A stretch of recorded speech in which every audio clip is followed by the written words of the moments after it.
Di balik gemerlap tas miliaran, jam tangan super mewah, dan butik elit di mall paling mahal Indonesia, ternyata ada perang besar yang jarang diketahui publik. Irwan Musri memang dijuluki raja barang mewah, tapi ternyata ada beberapa konglomerat raksasa yang diam-diam jadi lawan kuatnya. Siapa sebenarnya penguasa bisnis luxury paling berbahaya di Indonesia?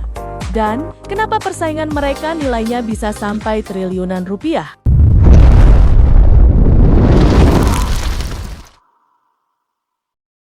Nama Irwan Musri sudah lama dikenal sebagai salah satu penguasa bisnis barang mewah di Indonesia. Lewat perusahaannya, Time International, ia berhasil membawa puluhan merek kelas dunia masuk ke pasar Indonesia. Mulai dari jam tangan mahal, fashion premium, sampai kosmetik dan parfum mewah, semuanya menjadi bagian dari kerajaan bisnis yang dibangunnya selama bertahun-tahun. Namun banyak orang tidak sadar, bisnis barang mewah ternyata bukan cuma soal gaya hidup dan kemewahan. Di balik butik elegan dan etalase mahal, ada persaingan sengit antar perusahaan besar yang saling berebut hak distribusi merek ternama dunia. Nilainya bukan lagi miliaran, tapi bisa mencapai triliunan rupiah. Dan disitulah nama Irwan Musri mulai berhadapan dengan para pemain raksasa lain.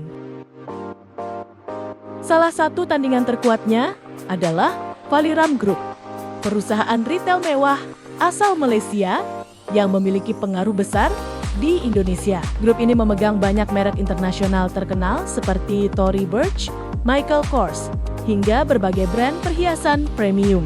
Kehadiran mereka sangat kuat di pusat perbelanjaan elit seperti Plaza Indonesia dan Pacific Place. Tak hanya Valiram, ada juga Kanmo Group yang diam-diam menjadi kekuatan besar di industri lifestyle dan fashion premium. Grup ini dikenal mengelola berbagai merek terkenal, mulai dari fashion, alas kaki, kosmetik, hingga hiburan keluarga seperti Timezone dengan jaringan bisnis yang luas. Kanmo menjadi salah satu pesaing paling serius dalam perebutan pasar kelas atas Indonesia. Selain itu, nama Luxasia juga tidak bisa dianggap remeh. Perusahaan ini dikenal sebagai distributor utama parfum, skincare, dan kosmetik mewah di Asia Tenggara. Banyak brand kecantikan premium dunia berada di bawah distribusi mereka. Persaingan dengan Time International pun makin ketat, karena kedua perusahaan sama-sama membidik konsumen kelas atas Indonesia. Yang menarik, perang bisnis luxury ini tidak selalu terlihat di media. Mereka jarang tampil saling menyerang secara terbuka, tapi persaingan terjadi lewat perebutan hak distribusi eksklusif, pembukaan butik paling strategis, hingga usaha mendapatkan pelanggan kalangan elit. Siapa yang berhasil memegang satu merek besar dunia, bisa langsung menguasai pasar tertentu selama bertahun-tahun. Di Indonesia sendiri, bisnis barang mewah terus berkembang sangat cepat. Meski harga produk mencapai puluhan bahkan ratusan juta rupiah, peminatnya tetap tinggi. Mulai dari kolektor jam tangan, pecinta fashion branded, hingga kalangan sosialita, membuat pasar luxury Indonesia menjadi sangat menjanjikan. Karena itulah, banyak perusahaan besar rela bertarung demi menguasai sektor ini.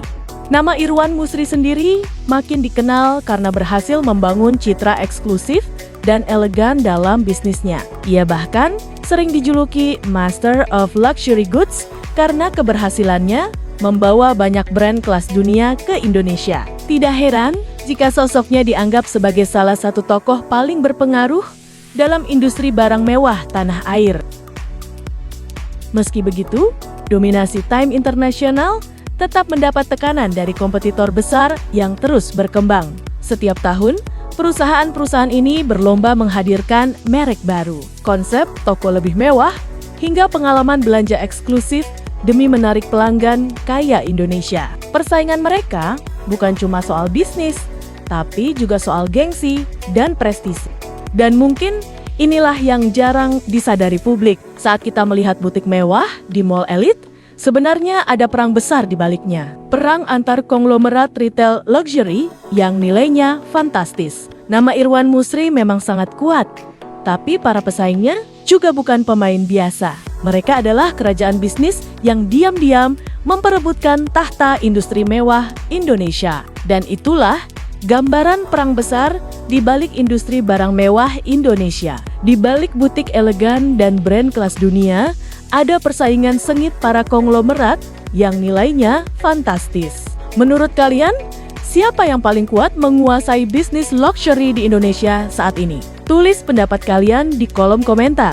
Dan jangan lupa subscribe untuk fakta menarik lainnya seputar bisnis, artis, dan gaya hidup Sultan Indonesia.